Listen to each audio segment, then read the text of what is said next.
Good afternoon, and thank you for joining us today for the presentation on the Fellows Recognition Program. I'm Mary Cruz with SMPS Headquarters staff, and I'll be managing the webinar today.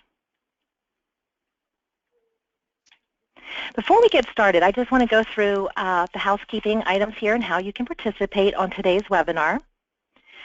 All lines are muted. If you have a question, which is encouraged, we'll have opportunities throughout the webinar for you to type a question into the chat box, or you can simply raise your hand. If you see here on the screen the raise hand icon, that's what you'll click to raise your hand, and I can unmute you, or simply type a question into the box and we'll read it aloud and to get for your answer. This session will be recorded, and we'll make sure that it is sent out to all on the call today, as well as all CPSMs, and we will place it in the My Chapter, My SMPS community for CPSMs and Fellows. So today I would like to welcome our speakers, Christine King, who serves as a member of the Fellows Committee with Martin & Martin. We have Carlene Belmont, who's also on the Fellows Committee with Pace Engineers, and Tom Towns, who's the Society Fellows Delegate with Clark Nixon. Christine? Thank you, Mary. Good morning, everyone. Well, it's morning where I am. So just to start, I wanted to give you a little bit of background about myself. As Mary mentioned, I provide marketing and BD support to Martin. We're a civil structural engineering firm here in Colorado with offices around the West. I became a fellow in 2011, so not very long ago. And I'm also the chapter champion for the Colorado chapter. One of the biggest accomplishments besides fellow was I got my CPSM in 2001, the first year it was offered, and that was really exciting for me. It changed my career. Carlene? Thanks, Christine. Hi, everyone. I'm a member of the Seattle chapter and a BD director and a managing owner of Pace Engineers in Kirkland, Washington. I've been a member of SMPS since 1986, and I'm proud to say I became a fellow in 2002. I'm also a chapter champion and I am for the Alaska chapter, and I'm currently a member of the Seattle chapter's quarterly Fellows Forum. We're in our 6th year, and I'm proud to say that all of our proceeds sponsor a chapter to the SMPS annual conference every year. So just want to welcome everyone this morning. Tom? And another welcome from me, by the way, as well. This is Tom Towns. I am Director of Business Development for Clark Nixon, actually headquartered in Virginia Beach, Virginia. Actually took the assignment back in September of last year. I've been a fellow for 5 years, and actually when I became a fellow, I was the individual that actually got started with the demystifying the fellows process, set that up, and actually now Christine and Carlene both are going to be running with this in the future. I am serving my second term or second year of being Fellows Delegate to the board, and I think that's probably about it. Oh, I'm also chapter champion to Virginia now. I was in Philadelphia, but I'm also serving as chapter champion to the Maryland chapter also. So that's pretty much my background for now. Thank you all. Okay, before we dive too deep into the presentation, we have a polling question for you. So I'm going to go ahead and launch this poll. We'd like to know, when are you considering applying to become a fellow? This year, within 1 to 2 years, 3 to 4 years, or maybe over the next 5 years? We'd like this feedback. It will help us in reaching out to the prospective CPSMs as well. So if you go ahead and share your information with us.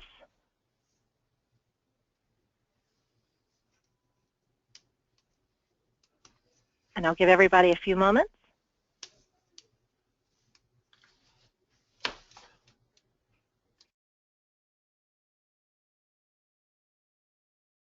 Great. So we, at this moment, we have about 61% who would like to submit this year, and about 39% that are thinking in the next 1 to 2 years. So that's great information. Thank you for sharing that with us and participating in our poll. And we'll have one more poll question at the end of our presentation.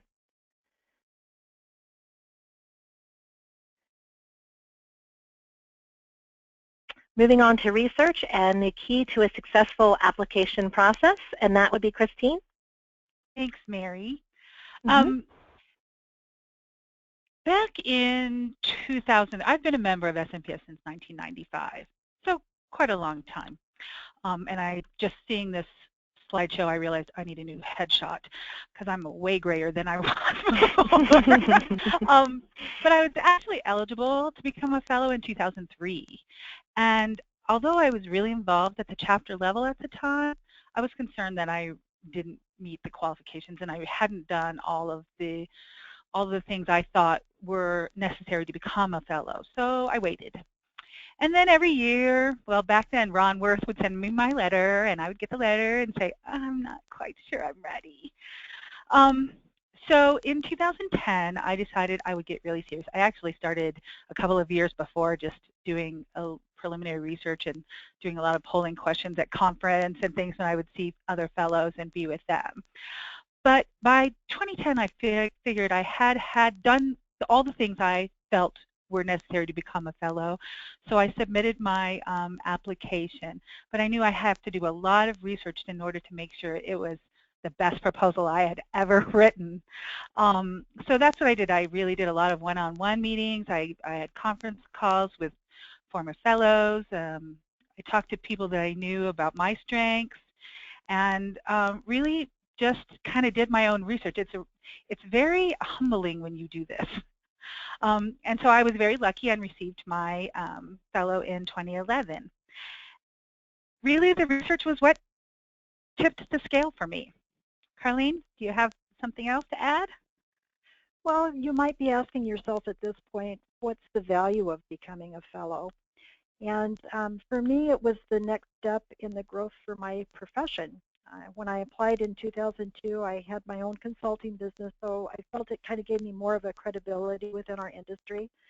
And then just going through the application process was such a positive exercise for me. I really hadn't realized at that point how much I had accomplished already. So because of the passion of members like Tom and others, I feel the fellows have found a way to really give back to SMPS and our profession, and I think in a very profound way. Within the last 5 years or so, I feel that SMPS has worked very hard to make the Fellows Program a respected and credible program that allows more of us senior marketers a purpose in SMPS again, and more importantly, more purpose in our profession. But I think it's really important that you determine what the benefit is to you, because that's going to resonate throughout your whole application. Carlene's bringing up a very good point. We all have our personal reasons for wanting the fellow designation, and because it's personal, I think that's why there seems to be a sense of hesitancy or mystery about the whole process. We all wonder, will I meet the standard, and how do I live up to that? And oh my gosh, can I be like those people that have that?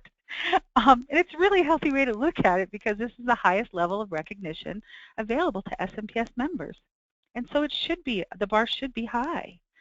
What I recommend is you do a beta test with the application, kind of like you did with your CPSM gap analysis before you took the CPSM test. Look at it in detail. Think about your responses. And if you think you have a good case, submit. If you think you have some holes that need to be filled, for example, you haven't published any thought leadership pieces, make a plan to fill those gaps. This process isn't intended to be intimidating, but it is rigorous. And that's part of the idea behind this webinar, to help you better prepare and understand how to become a fellow and what it takes to qualify. So let's talk about what it means to be a fellow.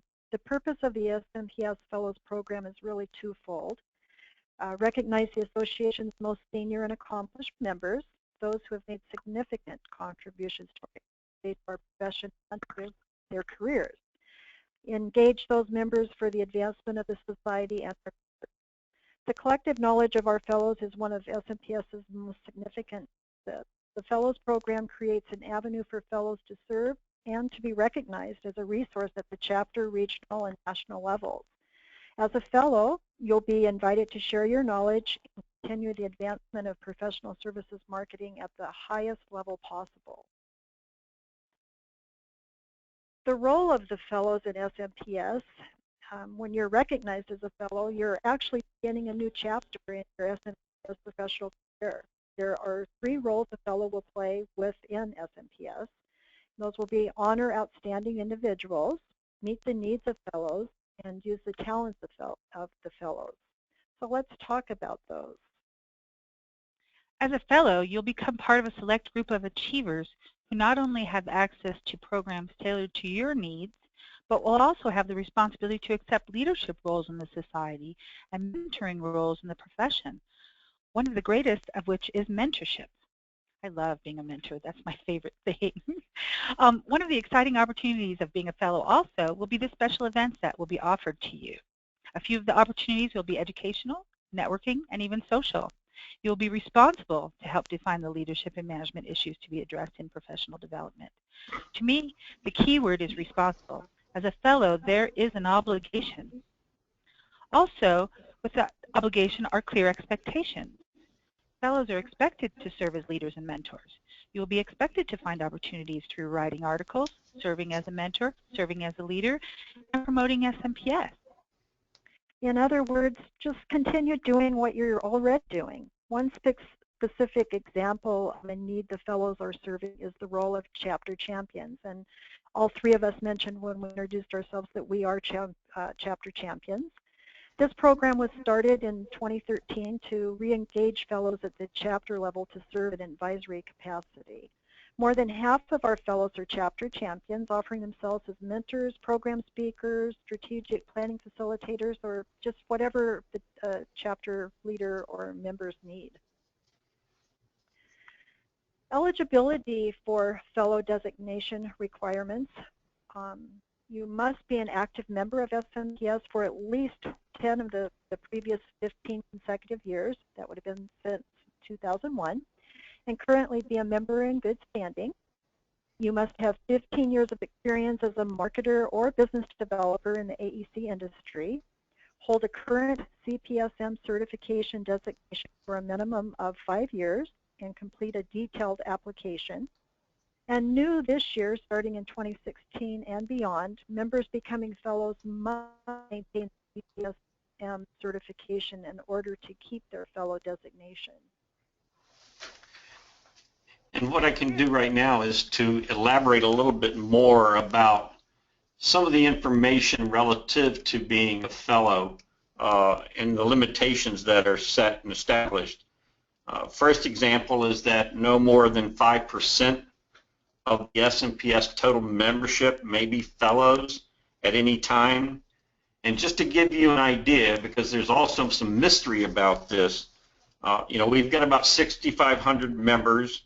We have currently about 126 fellows, and these are actually current references. So there is a limit in the number of fellows that can be part of the fellowship, and that would be 325 members. So there is plenty of room for new fellows. Approximately 200, 210 new fellows could be designated. Now, obviously, we're not going to designate that many right now, but we're not going to have that many applicants.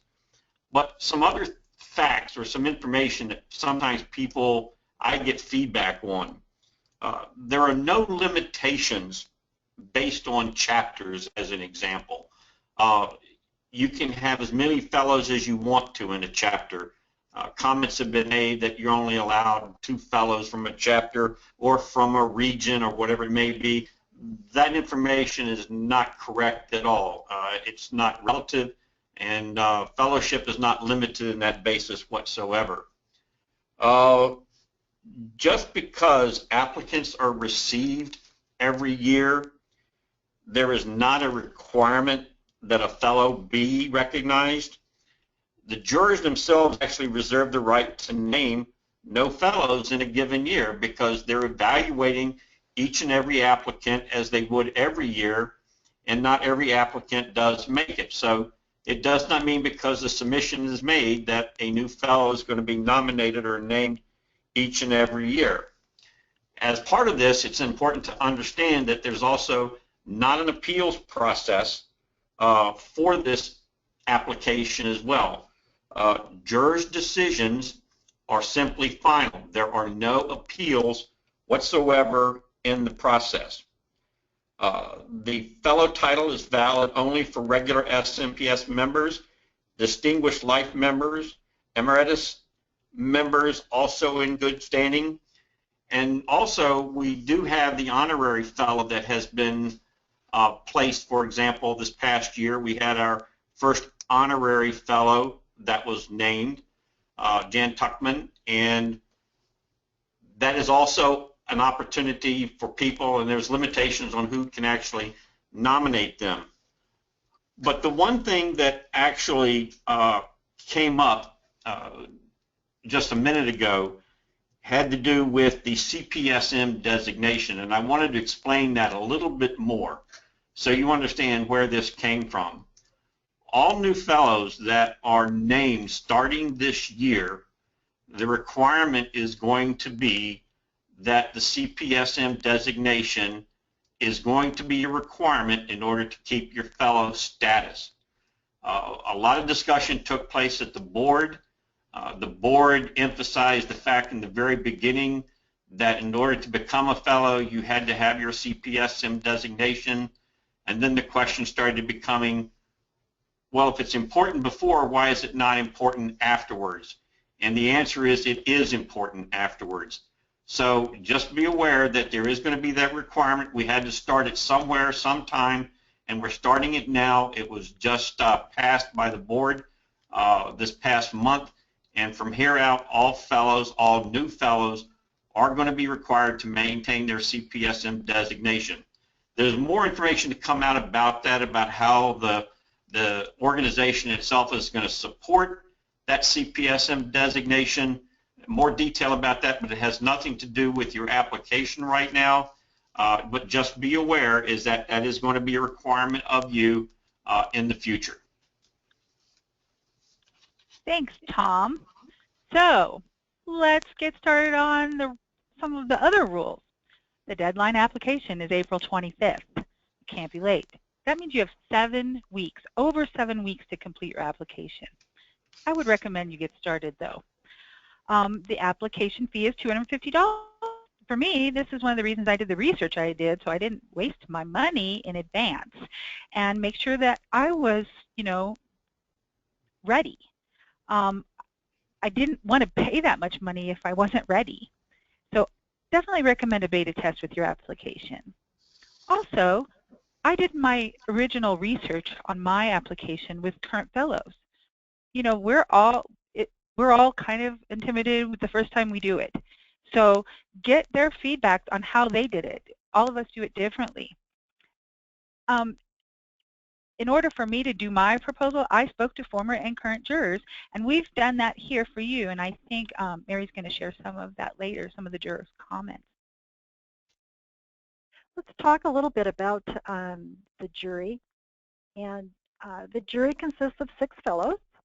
The members are appointed to a 2-year term. The jury terms are staggered so that 3 members will retire from the jury each year, and then 3 new members will be added each year. The fellows delegate to the National Board of Directors serves as an ex officio member of the jury. That means no vote. And jurors serve no more than 2 consecutive years. Why is this important? Well, it tells me that there are 3 new people on the jury every year, and that change is constant. While the process is intended to be as objective as possible, there are opportunities for different views on the importance of specific criteria within the application. Juror conduct. During the tremendous amount of research I did, I never learned the names of who was on the jury, nor was I interested. The composition of the jury and the identity of all jurors, including the jury chair, are maintained in strict confidence. Jurors are required to sign a confidentiality agreement, and judging will be kept in complete confidence. Nobody knows who the jurors are and during and after the selection process. Communication between candidates and the jury will be conducted through the SMPS staff liaison and or a fellows delegate.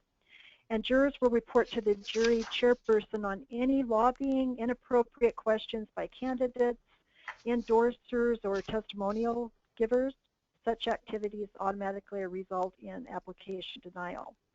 So my advice to anyone that would be submitting an application is just don't go there. Don't try to contact any of the jurors or anything, because that will work against you and it will lead to disqualification. Juror conduct continued. Each juror is given an evaluation form for each candidate, which serves as the guide to evaluate the application. It's much like our proposal submissions, our client juries. There's actually a grading process that goes through the evaluation form, incorporating point scoring systems. Each juror evaluates each candidate by assigning points to each of the parameters on the application, and the candidate scores will not be disclosed to jurors or candidates. And the maximum scoring point is 100. Everyone gets notified of the results of the application process. If you are successful, you will receive a call from Tom to congratulate you on your fellowship, and he'll let you know when you can post it on social media. The notification will occur before the end of May, giving you time, if you haven't already done so, to register for Build Business, where you'll be recognized during the awards gala. The conference this year is in Philadelphia, August 10th through the 12th. If you are unsuccessful, you will also get a call, and Tom will let you know where the jurors determined you were deficient in qualifications. This is important because you'll know which areas need attention before you submit again.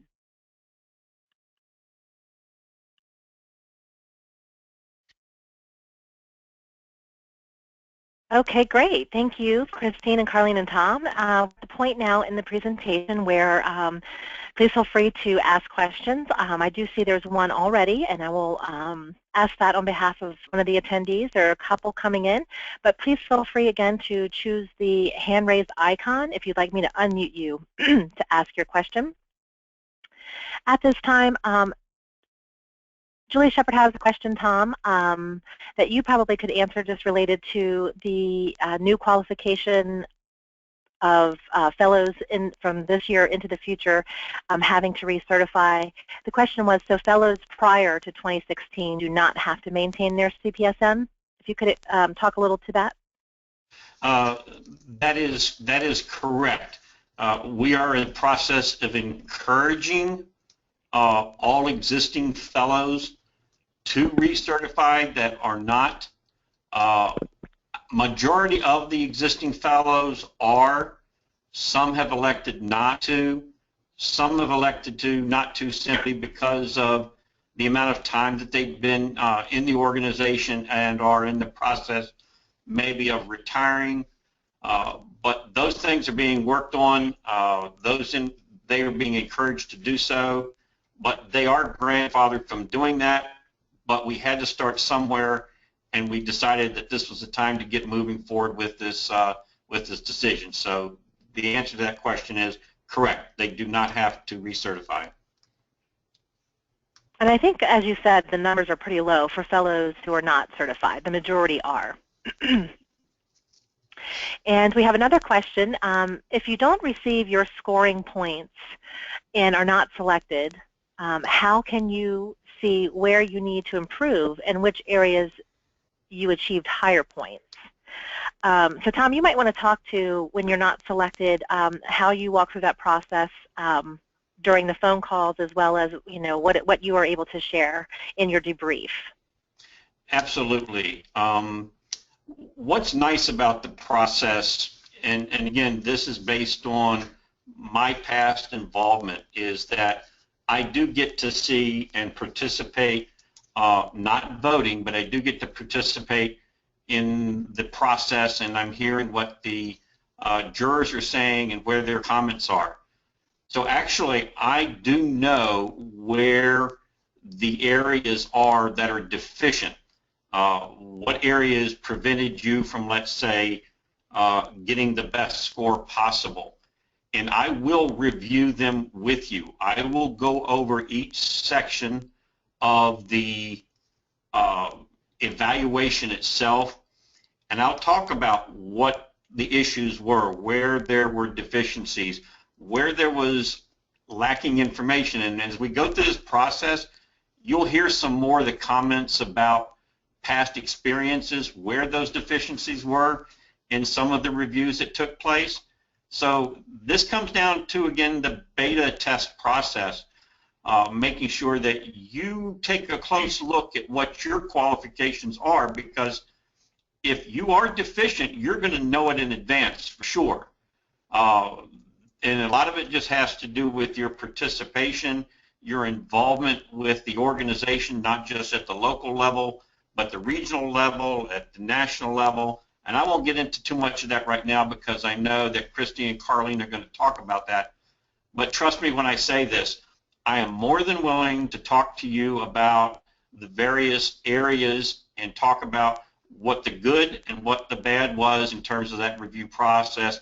And there's no question in my mind you will understand. You may not agree, but again, this is based on the 6 jurors coming to a conclusion. And this past year, the evaluations were almost identical by each juror, and they do these independently, and then they give their ranking and their totals, so that information is provided to you, or that information is provided during the review process, and I have access to that, and I am the only one that can talk to you about that, and trust me, I will do that. Okay, I have a few more questions. We've got quite a few coming in.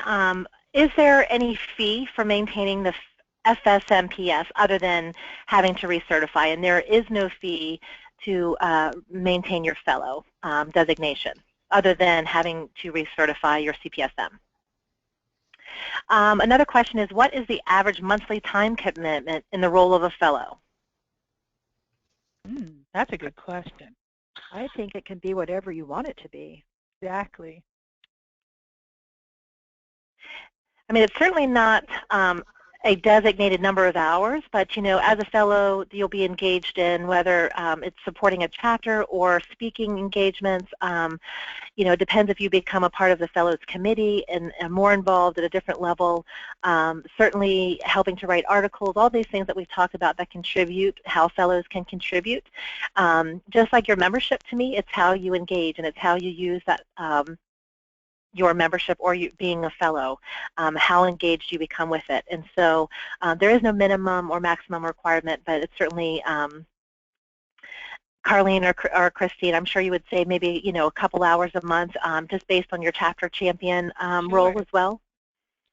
Oh yeah, easily 1 or 2 hours. It isn't any more than that. Right. I go to the board meeting and, you know, sometimes I'll sit in on a committee meeting once in a while if they need some support, or I more than not, I have one-on-ones with committee leaders who just are having committee issues within their committee or whatever, and try to give them ideas on how to solve some of those. So that's really what I've been doing lately. And I know many fellows also, oh, I'm sorry, go ahead. And Mary, the only other thing that I was going to add to that is I really think it's going to show up in your response to the application itself. It's going to indicate how you intend to give back to the society, because that's the entire purpose of becoming a fellow in itself, is what you're going to be doing in the future for the society. So if your explanation is going to come across as being very simple about what you want to do or how you intend to do it, it may raise questions about your interest in becoming a fellow. And again, I don't think it has anything necessarily to do with time that maybe you're not already doing, but the process is going to be very indicative in my mind when you actually have to write some things about why you're going to be a fellow and what you intend to do as a fellow as related to the give back to the organization itself. That's going to indicate to you what that time commitment is going to be. Right, and to your point, Tom, just really quick on that, what you're going to give back. I know in the jury process last year, it was noted that, you know, many of the applications and applicants obviously have a lot of service to their chapter or to their local members, but really the jurors are looking beyond that. And how are you going to serve as a fellow? What are you going to do for the profession? How can you advance the profession itself within your firm, within your chapter, within the industry, working with other alliance partners? So thinking much bigger, although the chapter service, being a servant to your chapter is very important, but what else beyond that scope?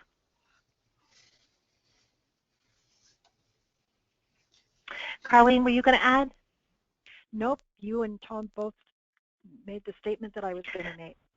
Okay, and there's several more questions, and we'll hope to get to those. We have another point in the presentation when we'll stop and ask questions.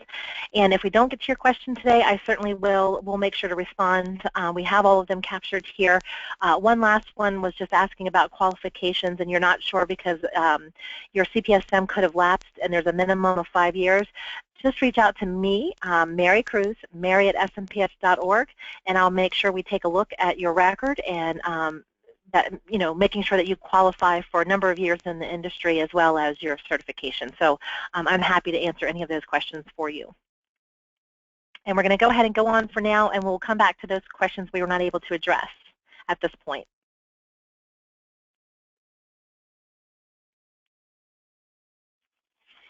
Okay, so this is still me. Sorry. Yes, okay. It is. It is Mary.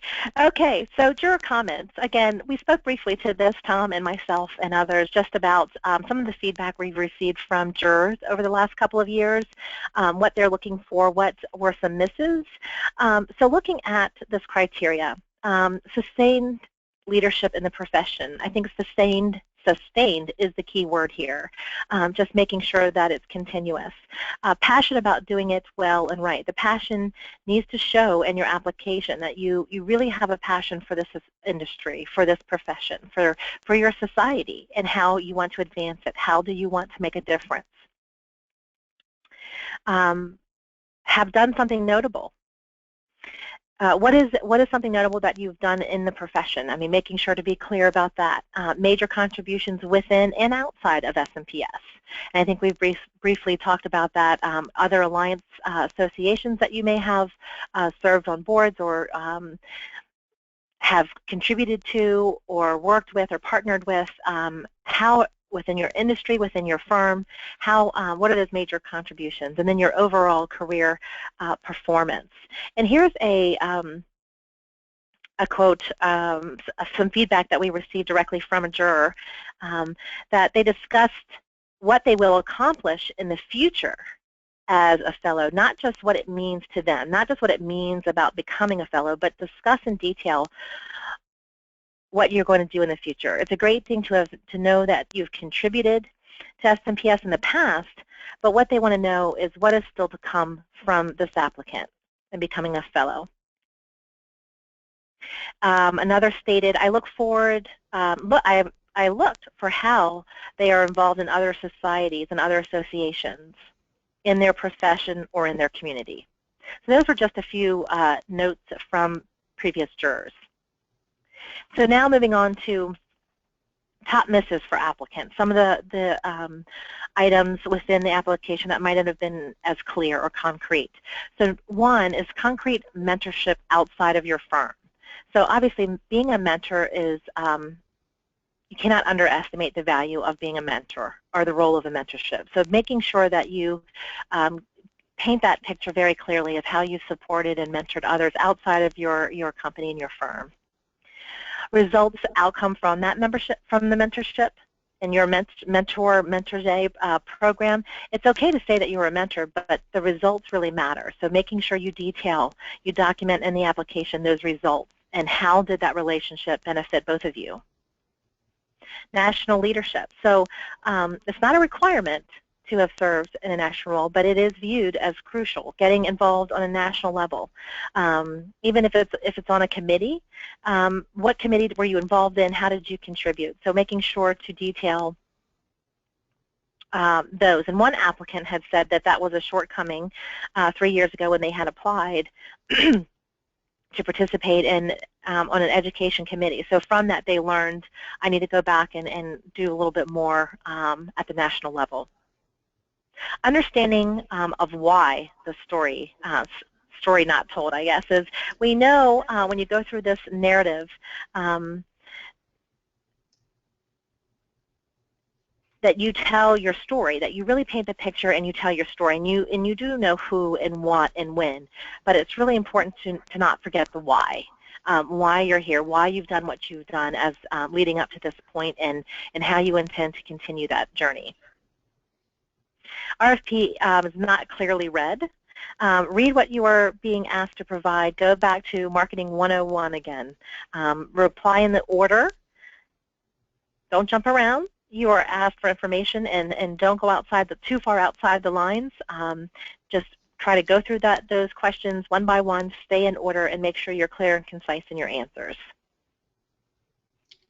And then another juror had quoted, there were a few typos in one or two of the applications, but mostly the mistake was lack of personal stories and passion. It was really just stating very statements. They weren't more of painting that picture, that vivid picture, stories, and the passion behind it. Okay, so now we're going to move on to evaluation guidelines. Great. Just as you would base a proposal around evaluation guidelines, your fellows application should also consider the 6 evaluation criteria provided. They are very clearly written and provide specific information on what is required within each criteria. This information is a huge help in completing the application, so please be sure to review it carefully. As the slide shows, the evaluation factors include education and work history, contributions made to the profession, contributions made to SMPS, contributions made as a mentor, endorsements and testimonials, and then the candidate's statement. The 5 parameters, it's important to be aware of the 6 evaluation factors I just spoke about, because those should be evidenced within the 5 main parameters included in the application. Those parameters include your work history, your SMPS activities, significant contributions to our profession, mentorship, and then endorsements and testimonials. If you think it's important, include it.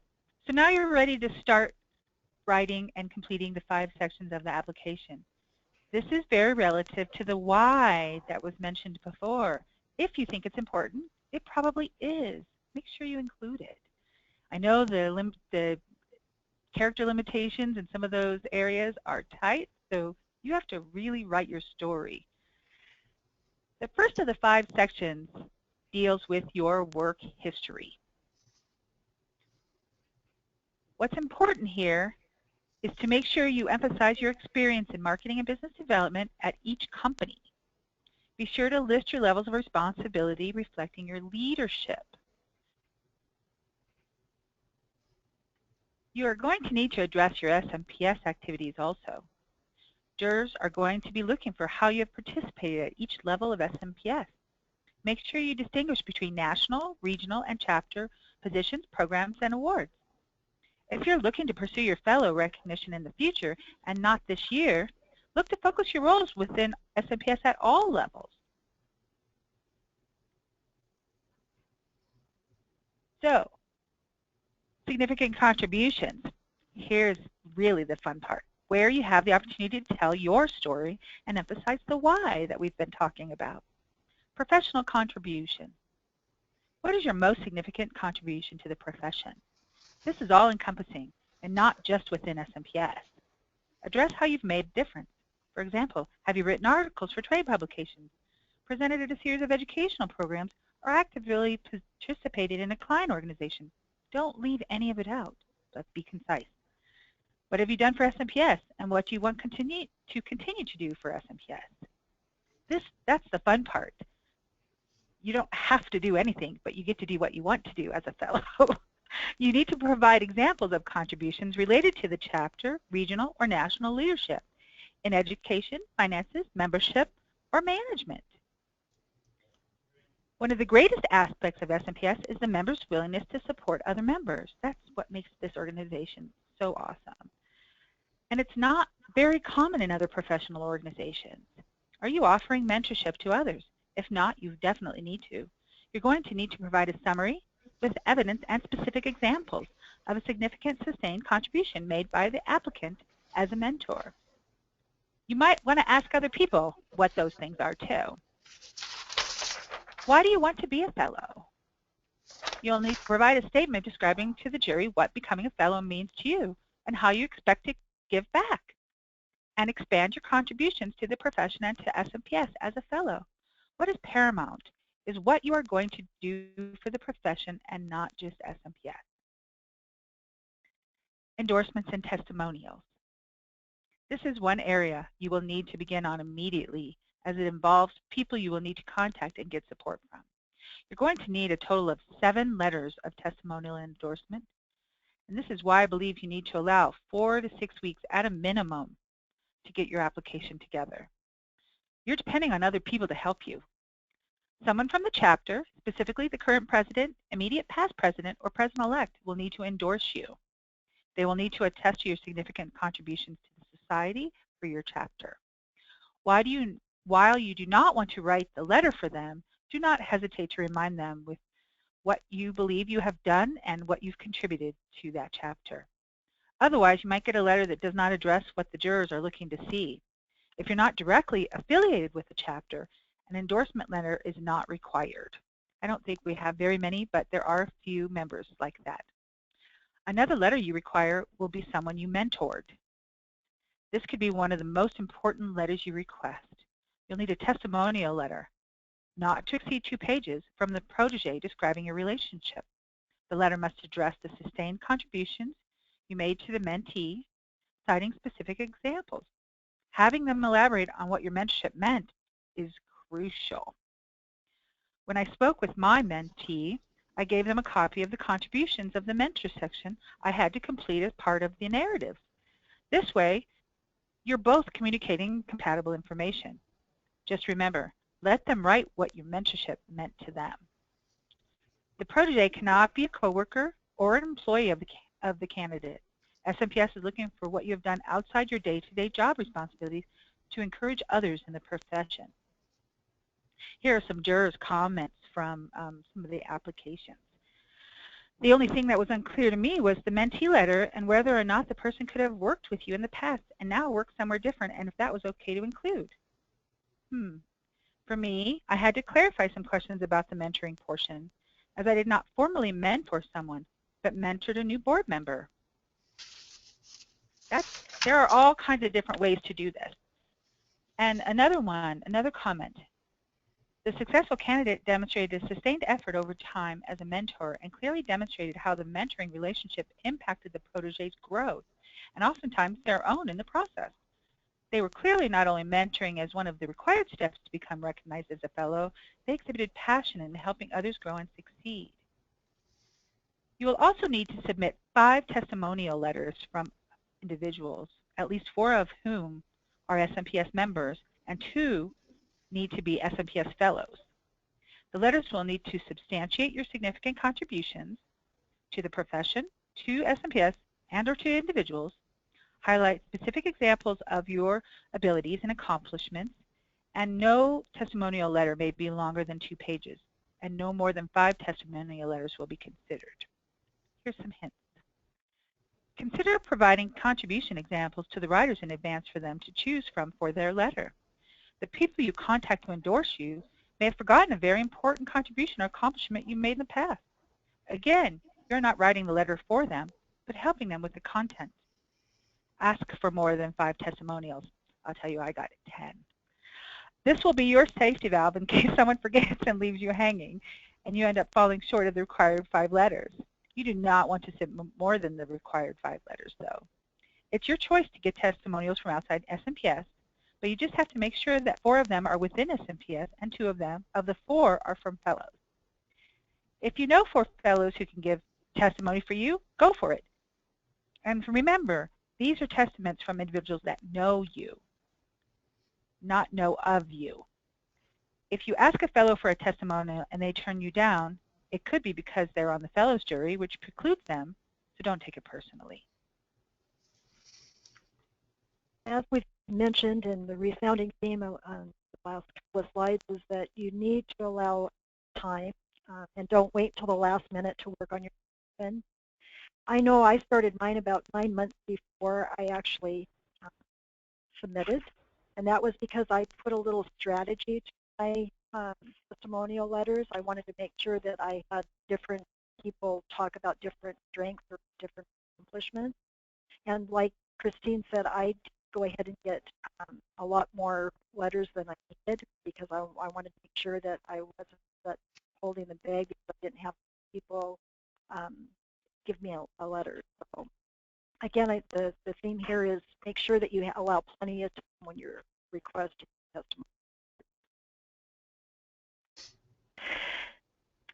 Okay, and we're moving back into the Q&A portion of the webinar, and I was looking at some of the questions because Christine did relate a few of the questions that have come in are related to the testimonial, the letters. So one of the attendees has said, how do we address the requirement for 2 fellow testimonial letters if we only have had brief interactions with fellows, or there might even be a chapter that doesn't have a fellow? So they're not as close with them. How can they truly assess their contributions to SMPS in the profession if they don't really know them well? So is that a hindrance for them? No, it's not actually. There were no fellows in Colorado when I was putting my application together. But luckily, I had started working on the process a few years before, kind of thinking, okay, I'm going to eventually get there. And I started building relationships outside of my chapter at the national and regional conferences. I got involved in the MEA judging, so that was very fun, and a lot of fellows do that. So I was able to have one-on-one conversations. I became, my relationships with fellows outside of my chapter deepened through national committee participation. Those are all different examples of how I was able to reach out to fellows around the country to write my letters. So that's what I would suggest is, you have to make a concentrated effort to get to know some of the fellows. I agree with you, Christine. I think when you're involved at the national or regional level of SMPS, you do have the benefit of having contact with fellows. Right. And if you don't have to be the chair. Exactly. You can get on any committees or anything like that you work with a fellow. That gives great fodder for giving you a letter of testimony. Another question is, what's the average number of applicants we receive in a year? That would probably be a question for me. I would say on average, if I had the year before last was quite a large year, and Tom, you might speak to this as well, because we had, I think, up to close to about 18 applicants the year before last, because we had announced that we were going to be changing their requirements. The fellows, as well as the board of directors, had done an evaluation of the criteria and the requirements and had decided to add the element of you must have held your CPSM for 5 years in order to qualify to apply for fellow. And so the year before that took effect, many of those who may have only been a CPSM for a year, 2 years, but were less than 5, got an application in that year before. So we did see an increase that year, but on average, I would say the average is about 8 to 10 applicants per year. And usually on average, the second part of that question was how many are eligible, or how many actually become a fellow.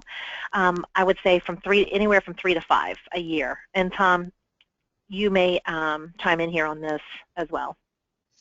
Yeah, what I don't want somebody to read into is that there is a percentage that is permitted each year, because if all 18 applicants had been qualified, they would have been accepted.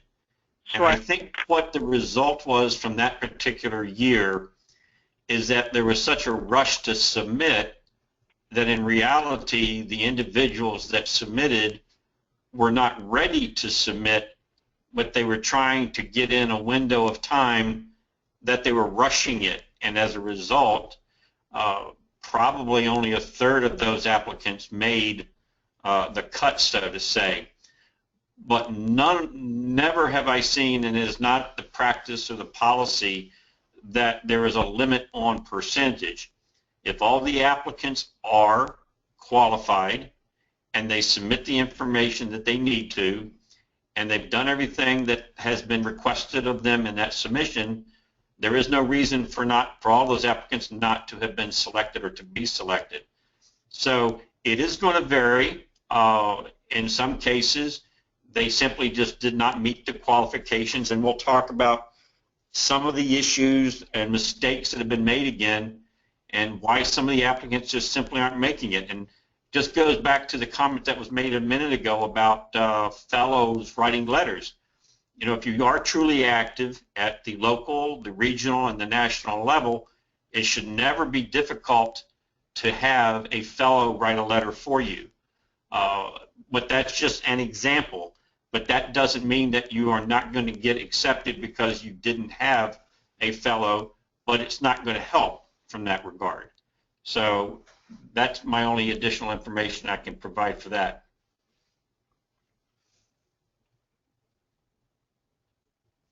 Thank you, Tom. There was another question just about how many people this year are eligible. It's close to around 200 of the CPSMs are eligible to apply this year.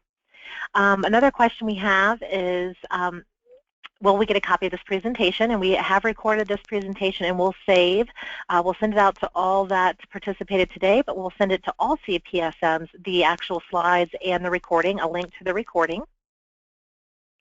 It's also my SMPS too, right, Mary?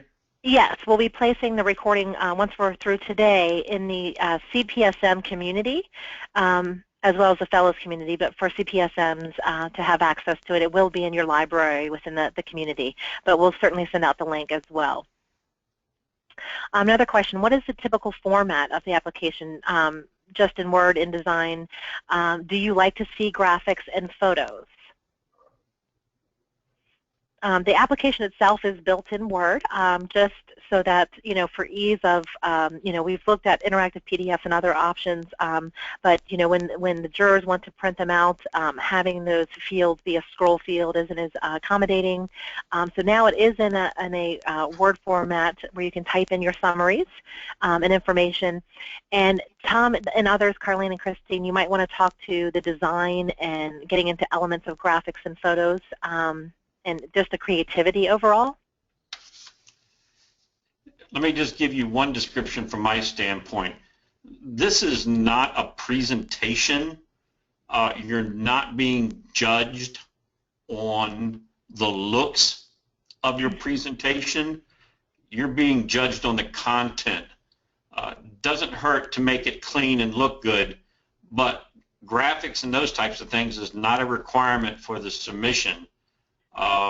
So just take that to heart when I say you're being evaluated on content. You're not being evaluated on anything else. I agree with you, Tom, and I think when you start worrying about that kind of stuff, you're going to lose the essence of your symbol. That's exactly right. You have to tell your story. Exactly. Another person asked, what if we haven't published many articles but have presented on many different topics? Admit it.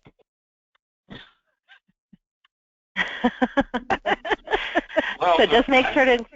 I can answer that question by saying that when I made my submission for fellows, I don't recall at that time that I had done any articles whatsoever, but I had done presentations and other methods of instruction or learning, and I don't know the answer to the question in terms of how they evaluated that.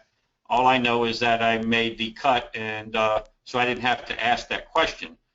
But again, if you're trying to make sure you're covered as best possible, you know, if you've got some articles, just let everybody know that you've written them. And another question just I think was clarification on the number of letters. In the application, it is 7 total letters. It does state that you'll need 5 specifically testimonial letters from individuals, 4 of whom are members, 2 are fellows. But the other 2 letters is 1 from your chapter and 1 from your protege, the person you've been mentoring. So it is a total of 7 letters, just to clarify on that. And do not, real quick, and I'll just add this, don't submit more than 7 letters, because that's going to go against you. I can guarantee it, because somebody's going to bring it up and say, can't they read? Didn't they listen? And again, think about this as being a client presentation. You know, follow the instructions. It's pretty simple. Another question, if you've recently transferred chapters within the last 2 years, is it acceptable to have your past chapter write a recommendation letter on your behalf instead, or to bolster your current chapter thoughts? So I guess that's someone who's just recently moved into a new chapter. Would it be okay to have their previous chapter write that letter? Yes. I think so too, especially if they can say why. Right. And last question, one of the top misses that was talked about for applicants was national leadership and contribution. How recent does this need to be? If you have if you've had contribution at the national level within the last 5 to 10 years, is that acceptable? Yes. Mm-hmm. So I would say yes. I mean, certainly if list all of your national contributions. I don't know if it's weighed heavily, whether it's been, you know, over the last 5 years or longer than 5 years, but certainly they are looking for sustainable, consistent contribution.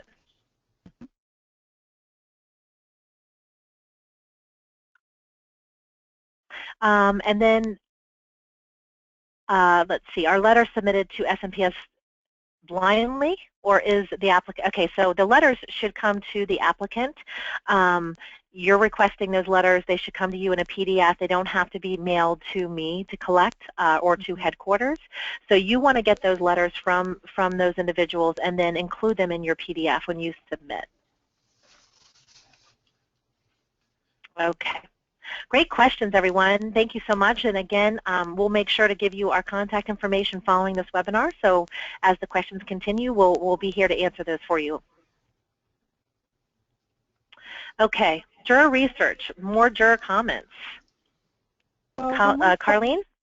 When we spoke to past jurors, we also asked them about what they were looking to see and what mistakes they saw when they did their reviews. Some of the comments were misspelling and grammar, premature application, applicant came across as arrogant. You want to make sure that in the petition you don't come across as arrogant. Incomplete story, make sure that you have specificity, it's a tough word for me to say today, specificity in your submittal, and others where the rules were not followed. My recommendation, and I know that Christine and Tom and Mary probably feel this way as well, is make sure that you have someone proof their submission for you. Yeah. It needs to be well written, and it should not have any mistakes in it. So while you may be anxious to get your fellow recognition, make sure you're ready. Read what's requested of a fellow, and if you feel uncomfortable with your accomplishments, by all means don't go for it. But if you are not ready, I would recommend waiting a year and fill in the holes where you feel like there are in your SMPS involvement or your professional involvement, and submit the next year. I think it's important to remember, as Tom stated a little while ago, that you need to remember that this is your story, and it needs to be a complete story that is very specific. And in referencing Marketing 101 a couple of slides back, make sure you follow the rules. If you have any questions, you can always reach out to national staff, Mary, Christine, Tom, or myself, and we'll help you get an answer. Juror takeaways from 2015. I'm not going to read through all of these. We're a little late on time, but make sure that you focus on contributions that you've given to SMPS, your firm, the industry. Your involvement with SMPS should be continuous, and then have complete examples of expected contributions in the future. Tom had mentioned this a while ago, and I think that's very important. It's important for jurors to understand what your intentions are to serve your profession in the future, and then follow the criteria with concise and well thought out reasons. Tom? Well, I'm going to try very quickly here some summaries on things to be looking and considering, especially if you're making your submission the first time. Do a good go, no-go on this process.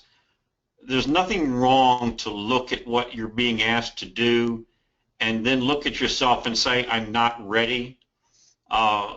Because you could submit, you could actually make a submission and it's going to be incomplete, and then you're going to come back and look at it and say, why did I not make it? And the answer is going to be is that you probably didn't evaluate yourself or do a good beta test. And we talked about the beta test quite a bit, but think through everything that you're doing. Look at your reference letters, who they're going to come from. Just as you were asking, do you have the right number of letters to get what you need? Find gaps. Develop a plan to fill those gaps, especially if you're not ready, because this could take a year for you to get prepared and to get ready, especially, for example, if you don't have any experience at the national level. People are going to review that, and they're not going to review that positively. Talk to your chapter champion. Talk to another fellow to help you do that analysis on your go, no-go, so to say. Remember, the comment that we made before about the fellows can comprise up to 5% of the SMPS membership. We're way below that limit. There's certainly room for growth in the fellows program, but they're still looking for qualified candidates. Nobody's looking to fulfill a quota because there is no quota. Just recognize what that is. So let's go to talk about you're a fellow now. You've become a fellow. Now, as a fellow, you've become one. You've actually been granted access to the fellows section of My SMPS. And this particular section, you're going to find opportunities for national speaking and publishing opportunities, and a chat room just for fellows. We've actually done some fun things within the fellows community.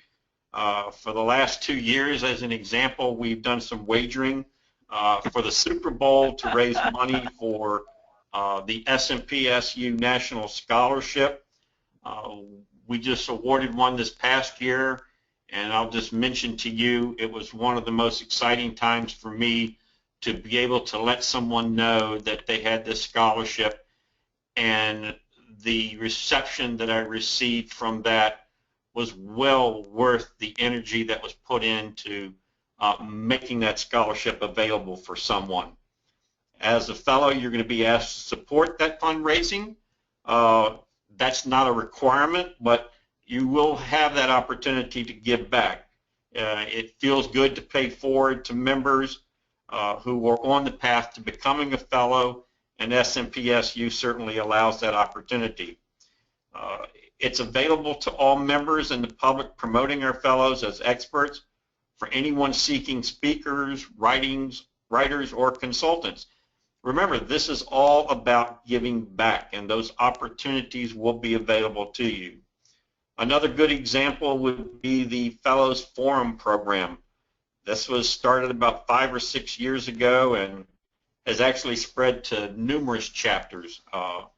And you probably have seen some of them at regional conferences. I know that I'm going to be attending one down in Southeast Regional Conference where I will have an opportunity to participate there. You'll be invited to SMPS or Fellows only networking events.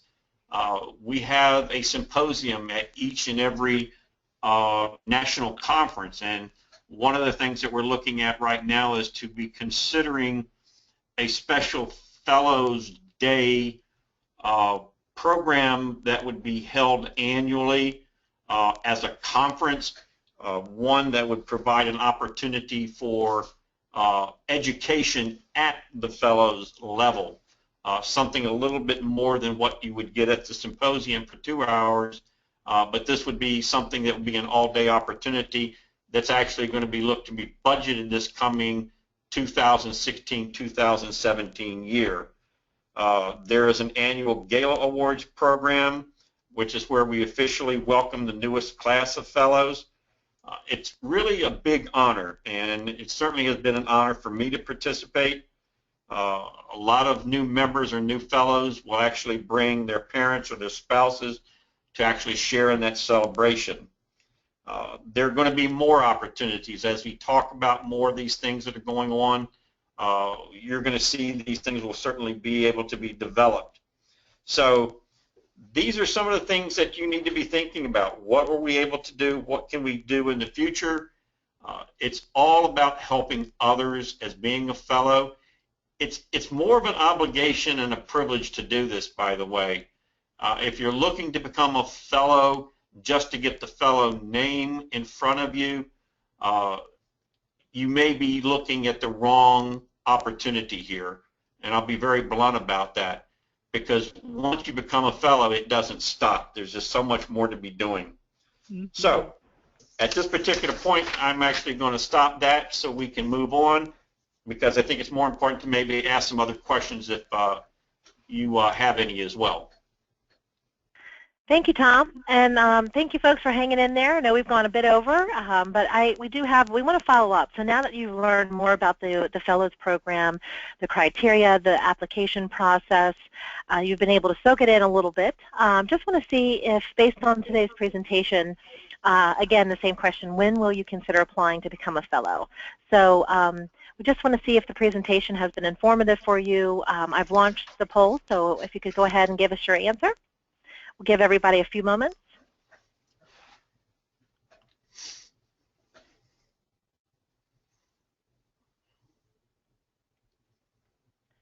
And you know, this is not surprising. Just to show that it flip-flops a little bit. So going through the presentation, before we started, we had about 60% that wanted to submit this year and about 30% that were looking in 1 to 2 years. So now, walking through the whole process, understanding really what's involved, what we're looking for, that's actually flipped to about 40% are now thinking about submitting this year, and about 63% in the next 1 to 2 years. But that's what this webinar is for, and this presentation is really to walk you through the process, to bring it to light, for you to understand exactly what the jurors and what the society itself is looking for. So we certainly appreciate your feedback here.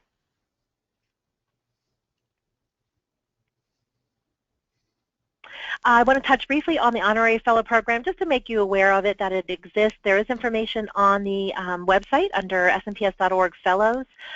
We launched this program last year, and it's really to recognize and bestow the designation of Honorary Fellow to an individual, exceptional individual that's played an influential role in the industry, promoting, advancing, and ensuring the importance of marketing and business development.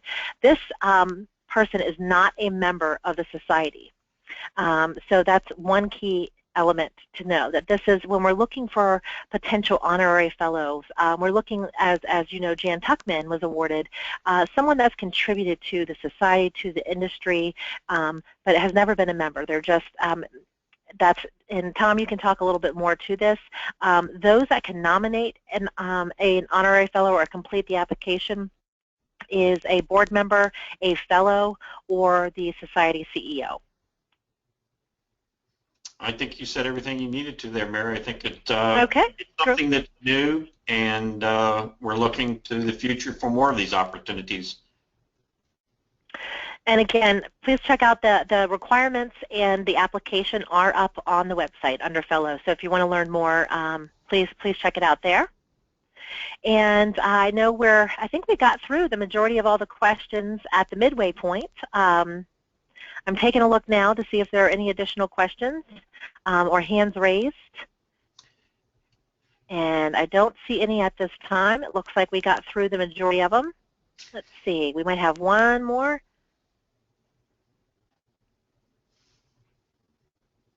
Oh, we answered that question. Okay. So I think that's it. We're about time to wrap up. Thank you all for participating, for all your great questions. And as you've had a chance to sit back and think about this process, please don't hesitate to reach out to myself, to Christine, to Tom, or Carlene. We are here for you. We're here to answer your questions, to have conversations with you about it. Please email or reach out to any of us. And I'll turn it over to you, Christine and Carlene, to wrap it up. Well, thank you all for attending the webinar today, and I just want to say as a fellow that if you do decide to submit and you're accepted, it will be a very rewarding thing in your career, and it's a great thing to be a fellow. So right. I would invite you to I agree with that, and don't hesitate to reach out to us. I reached out to the fellows when I was submitting, just to get their feedback. I gave them copies of my application to look at. Did I meet the criteria? So do that. Do your due diligence. It's important. And good luck. Okay, thank you all. We're going to go ahead and end the webinar for today, and we'll make sure that you have access to the slides and the recording. Thank you all presenters. Have a wonderful day. Thanks, Mary. Bye. Bye-bye.